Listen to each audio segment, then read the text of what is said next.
Wave blocking and wave cutting are very important concepts in Dota 2 right now, but most players don't even try to use them. They just autopilot into the laning stage, and when the enemy has a good lane matchup and the lane gets hard, they feed, give up, and start mentally preparing for the next game. But the truth is, hard matchups are often winnable or at least manageable if you understand how to manipulate the creep wave properly. This video is for all the players who don't know how to wave block, how to wave cut, or how to deal with it when the enemy does it to them. First of all, let's start with body blocking the first wave, why it's important and the advantages it gives, and how one simple move can completely change the laning stage. After the bounty runes, you need to be ready here and start blocking the creep wave when it comes to the river. This can be done whether you're playing as a support or offlane. When you want to block the first wave, you don't play for this bounty rune. You have to play for this bounty rune so you can make it to the lane in time and block it. Most players still don't know how to react properly to a wave block, which will make them do some random moves that will help you get advantage in the laning stage. When you block the enemy's first wave, your own creeps will push into their tower. The tower will then clear your wave quickly, pulling the equilibrium back towards your side of the lane. That gives you lane control close to your tower, which is a massive advantage. This is especially very good if you're playing a melee position 4 because the first wave connects just outside the tower and melee support cannot trade properly in that area. In this game, Hurwing overstepped because she had no idea what's happening. Sharofin cannot connect because he's busy dealing with the wave under his tower, and we go 2 versus 1 on this Hurwing and get a free kill. This free kill was a bonus, it won't happen in every game, but what will happen in every game is that you will get the wave closer to your tower. Now if you understand how to maintain creep equilibrium, you will always have the wave closer to your tower. Just make sure to block the small camp so enemy cannot pull and bring the wave back to their side. When the wave is closer to your tower, it denies any sort of pressure from the enemy team because you have position advantage.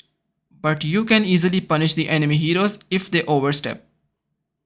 Dota players are often impatient and you can take advantage of that every time.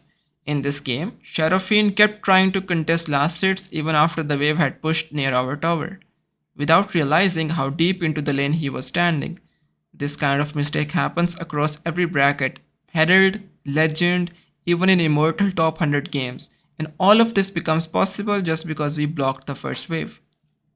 If you ever see the enemy going for a wave block, you need to react immediately whether you're playing carry or support. Wherever you are on the map, teleport to your lane and block the enemy's wave.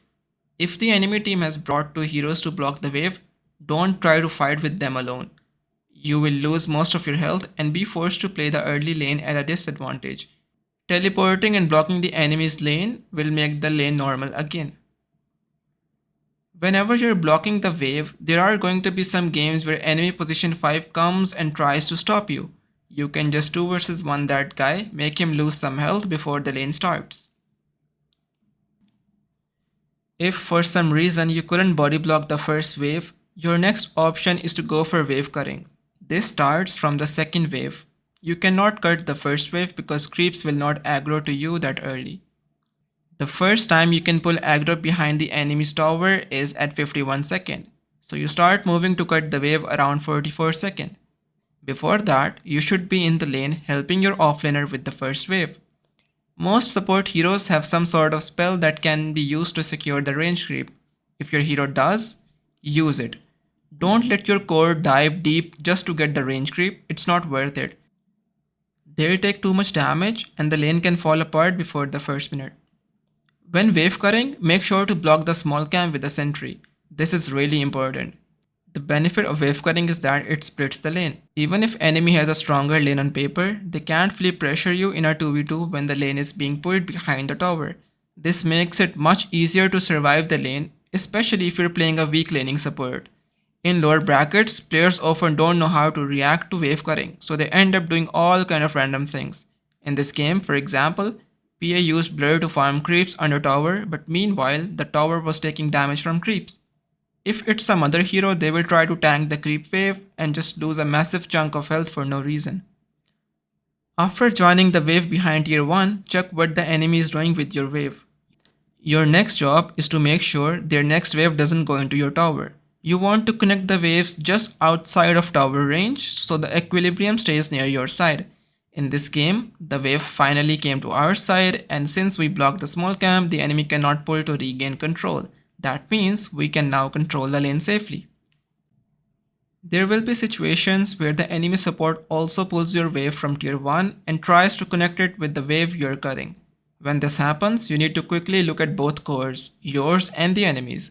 If your core can connect to the fight before theirs, you should let the waves meet and look to pressure the isolated enemy hero. Turn it into a quick 2v1 situation, punish them using your spells so they lose their health and cannot properly contest the wave. After that, get ready to cut the next wave.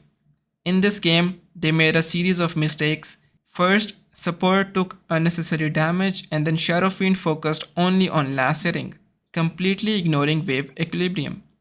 It's basic knowledge that if your side has more creeps, the wave will naturally push towards the enemy's tower, and if enemy has more creeps, the wave will push towards you. Because they did not maintain equal number of creeps and focus on last hits, they ended up tanking a lot of damage from creeps and Medusa, who they couldn't even trade with since they also had to hold the wave in one place. If the enemy core connects before yours and you're about to get stuck in a 1v2, don't let the waves meet. Start tracking the wave towards the left side and find a safe path to connect it in front of your tier 1 instead. This keeps you out of danger while still setting up favorable lane position. There are multiple ways to respond to wave cutting. The first solution is, as a core, don't let the wave go all the way into your tower. Instead, drag the wave and connect it behind your tier 1. This equalizes the situation. Both Radiant and Dire will lose one wave of experience and gold, making it a fair trade. In this scenario, if you're playing position 5, you don't want to be standing near the wave trying to deny creeps, especially when both enemy heroes are present. That usually turns into a 2v1 situation and you can easily end up dying. If you still want to get experience, the better option is to hide in the trees nearby and avoid revealing your position, especially if both heroes are standing with the wave. Showing yourself behind tier 1 makes it harder to safely rotate back to your lane and it puts you at a risk of getting caught out. In this case, the enemy support could have died easily if we used our spells correctly. So as a general rule, if both enemy heroes are walking with the wave, stay hidden. If only one hero is present, you can try to contest the creeps, but always keep an eye on the second hero. Don't let them turn it into a 2v1 against you. As a position 5, you can single-handedly stop wave cutting as long as you don't waste your spells. When you notice the enemy is setting up to cut the wave, don't use your sentry to block the hard camp. Instead, body block both the enemy support and your creep wave to delay their timing. Once the neutral camp spawns, use your spell on the neutral creeps to pull the camp into the lane. I recommend this method because it's something you can do entirely on your own without needing help from your core.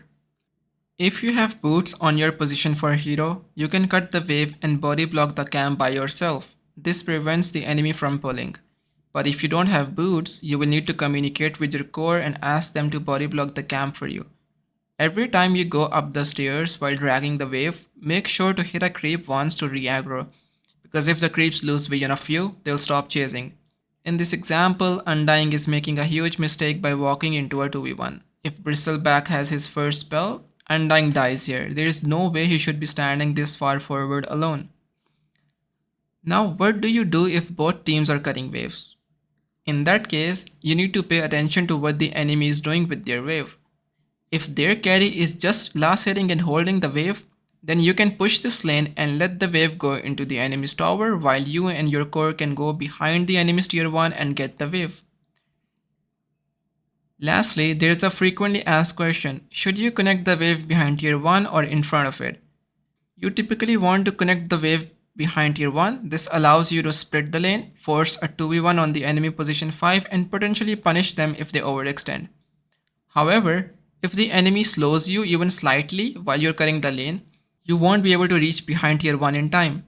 In that case, you should connect the wave in front of the tower to avoid taking unnecessary damage or missing the wave entirely.